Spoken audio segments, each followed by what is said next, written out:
and I'm your host, Richard Mumbi, as always, and I'm very excited every time I bring any presentation to your screens and for your time, to the time that you spend to watch this particular podcast. I am very, very grateful. Today, I want to speak on key skills that will prepare you for the boardroom, okay? Key skills that will prepare you for a boardroom as a professional in any field. Huh? Every one of us wants to get to the apex of the to the apex of the organization's leadership, and the boardroom becomes that apex of the organizational leadership. And how do you then ensure that you actually prepare yourself for that boardroom position as a professional?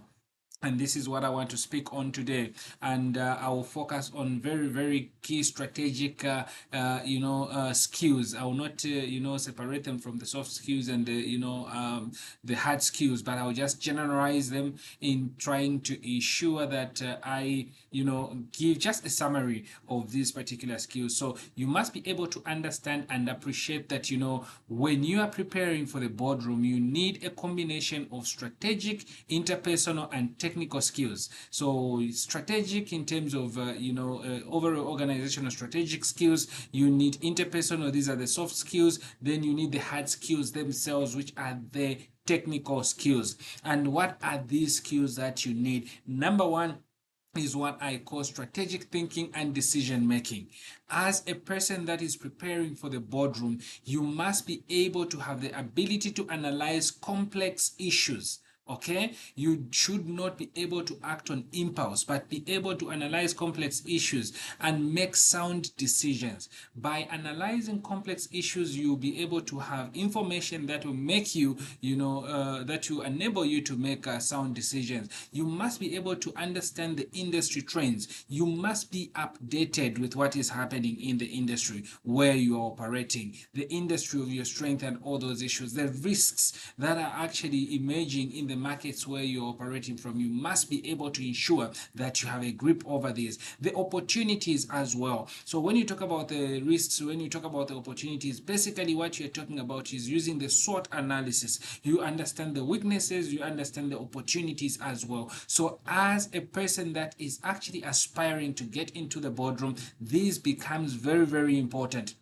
You need to have a long-term vision, and this vision must align with the corporate goals of the institutions, or probably the profession in which you are serving. So short of that, you cannot be able to make it to the boardroom. You must also secondly be able to ensure that you have financial acumen, financial knowledge, financial expertise, understanding the financial statements. Okay, it's not a matter of just spending, it's not just a matter of you doing your routine works and everything. How is the company performing? How do you interpret the financial statements, the budgets? How do you budget? How do you formulate key performance indicators, and how do you monitor them to ensure that these are being achieved? Those are very, very important to your financial acumen. The ability to interpret financial data to drive business strategy also becomes very, very key. You cannot be able to get to the boardroom, and when people are discussing different financial data, to drive the strategy of the organization, and you're seated there blank, you must be able to equip yourself with that and be able to interpret financial data, even without research, even without reading. Basic financial knowledge becomes very, very important. In one of my presentations, in one of my sharing on the webcast, on this particular webcast, I talked about the need to have financial understanding as a procurement person. But here we are talking about us as professionals, general professionals. How do you ensure that you have this the understanding, and you can be able to brace yourself with interpretation of financial data as it were. Then cost management and resource allocation skills, this becomes very key, because when you're in the boardroom, you are at a strategic apex of the organization, and you'll be dealing with various allocation of resources to the human resources to the operations department, resources to the procurement department, to the projects and all those issues, and ensure that those resources are managed effectively and sustainably. So how do you ensure that as a manager? So you sorry, as a board member, you must be able to acquaint yourself with that. Then the other issue is,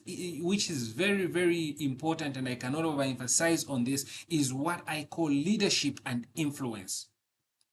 For you to be at the apex of the organization, which is the boardroom, you must have leadership skills, you must have influence. And influence not in a negative way or to drive negative energy, but the ability to inspire and lead teams.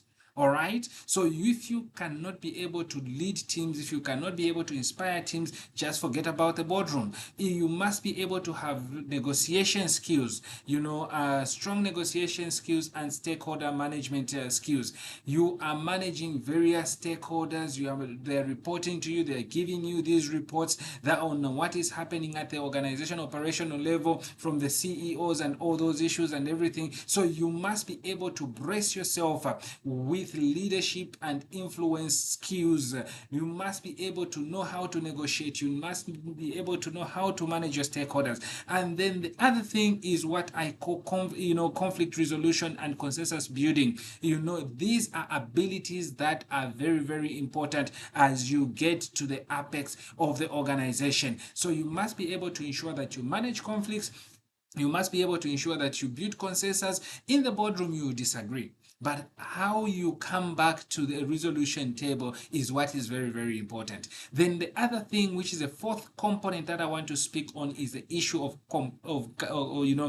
governance and compliance. You've heard me most of the times in my presentation. I usually like to touch on compliance because it's very very important. So in the issue of governance and compliance, you need to ensure that you have the specific and required knowledge for corporate governance principles and the best practices that are happening in the industry and in the world as well, and in the area of your career as a professional. You must be able to understand the regulatory and ethical frameworks of the kind of a company that you're dealing with, or the environment where you're operating, the risk management issues and internal controls awareness of the organization that you are superintending on, because you're at that particular aspect. So you must be able to understand your do's and don'ts, where your role starts from and where your role ends as a board member, to avoid issues of conflict. I've seen a lot of times where board members have actually dipped their hands into the operational issues and they have messed up the organizations. So you must be able to understand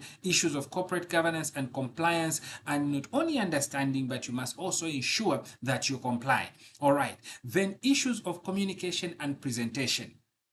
Very very important for a person that is actually getting into a boardroom. You must be able to ensure that you clearly, concisely and persuasively communicate. All right, clearly, persuasively and concisely communicate. So if you cannot be able to communicate, then forget to be in the boardroom, because you're not just going to be there and sit on the board for just saying, okay, I agree, oh yes, just like that one said, I agree, and all those issues. You need to bring something to the boardroom and you need to communicate. You need to have strong public speaking and strong storytelling skills. You need all these, because when you are talking about most of these presentations that we're talking about, issues of strategy, what and everything, you must tell the story. You must be able to be actively listening and adapt in any discussion that affect the organization. So you can be from a specified profession, and you might find that people are discussing issues of finances, people are discussing issues of human resources, people are discussing issues of project management and all those issues. So you must be able to listen carefully and easily adapt to the discussion. You must be able to ensure that even your contribution, even your communication align with what is on the table. Do not misfire. Do not be able to sway away from what is actually being discussed. So those are some of the most important things that you need to really, really look out for. And then stakeholder engagement and relationship management. can never be overemphasized as well. So build strong relationships with the executives. These are the CEOs, the investors, the regulators, because for you as a board member is to ensure that you source funds for the organizations actually have strategic places, strategic issues in place. They follow the regulatory framework that operates in that particular environment. So you need to ensure that you have strong relationships with these executives that are going to be executing your strategies. The investors that would want to invest in your business because you want to build confidence in them, understand the needs of different stakeholders as well. Understanding of these particular needs becomes very, very important. And also under stakeholder engagement and relationship management, key is managing relationships and fostering collaboration. This is one of the things that I've actually seen a lot of people at that particular level failing on. Managing expectations, you need to be very clear. Remember, we talked about actually communication, where you need to be concise, where you need to be clear, where you need to be persuasive, and all those issues. Expectations of different stakeholders must be managed, and fostering collaboration becomes very, very important, because this is where you also draw the aspect of actually what I call the open door policy from, and it's very, very important. So the other thing is, the seventh issue is negotiation and conflict resolutions. I know I've touched on this particular aspect, so I will not be able to draw so much on it. The other issue is actually number 8, which is problem solving and critical thinking. I like one of the doctors in the procurement profession, who's Dr. Kalyongwe, actually always talks about critical thinking. So this is very, very important. A person that is aiming to get into the boardroom must have analytical skills.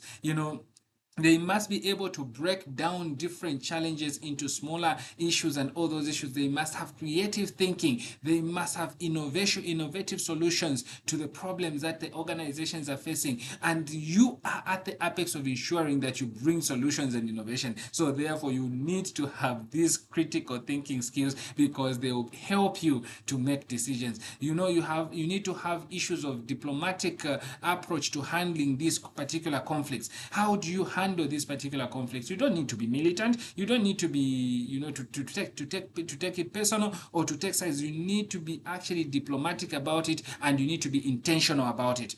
Then number 8 is problem solving. Of course, I've talked about problem solving and critical thinking. The number 9 component is digital and transformational awareness. We are living in a time when businesses are now evolving and are adapting to the new technologies, to the new advancement in the area of technology, where we talk about the artificial intelligence, data analytics, automations, and all those issues. So you, as a board member or as a potential board member, you should be able to understand the emerging technologies. You must be able to. You shouldn't say no, it's for the techs. No, it should be for the the ICT guys. No, it is for you as a person that is going to sit at the apex of the organization. Then using digital tools to broaden decision making, they become very important. How do you use this digital tools to develop decision making? We talk about issues of data analytics. When you understand data analytics, when you understand your automated processes, it will be very easy for you to actually retrieve data and be able to make certain decision. You need to be aware of cybersecurity awareness and data protection issues, because they are affecting the organization that you are superintending on at the board level. So every time the ICT person comes in with something, it will not be able to catch you unaware, because you will not act ignorant about it, because you'll have vested yourself with this particular aspect of the business. And then lastly but not the least, I want to speak on emotional intelligence and adaptability. Emotional intelligence and adaptability, being self-aware, all right, being a leader that has got empathy, the ability to manage your emotions, even when things seem not to be working the way you want them to be working. Stay composed. This is a boardroom skill that you cannot let go. We don't want you to go in the boardroom and then you start punching people there because you cannot manage your emotions. That is not right. We don't want you to go into the boardroom and then begin to have grudges. Why? Because you cannot manage a professional debate where somebody has not agreed with you. That is not right. So you must be able to manage your emotions well. You must be able to stay composed and to stay in check. Then also you must be able to ensure that you are you are flexible to adapt to the changing business environments. So this is what is very, very important in ensuring that adaptability is achieved. You must be able to ensure that you adapt to the changing business environment, because business environments are not static, they are dynamic and they keep on evolving. This is what I wanted to speak on regarding the preparation of ourselves as professionals to get to the boardroom. You definitely want to get to the apex of the, you want to get to the top. So how do you get to the top? These 10 key issues becomes very, very important, and you must be able to ensure that you actually put them to use. You must be able to ensure that if you do not or lack one of those particular skills, you must begin to prepare yourself. Colleagues, it's not just a matter of passing exams. It is not just a matter of passing a paper or presenting a qualification. You must be able to demonstrate that you can be able to add value. By adding value, how do you add value? When you put all these particular aspects into context, they will be able to help you. Thank you so much. I was your host, Richard Mumbi, and this is your business insights webcast that is coming to you every week. And please subscribe to the channel so that you cannot be you don't remain behind, and keep updated of what we are presenting every week. I'm so grateful for your listening. I'm so grateful for taking your time to just be a part of this particular presentation. Share the presentation with many as you can. Go back to it when you need it. And thank you so much, and see not actually broadcasting for the past 2 weeks. There are some technical challenges that we are facing, but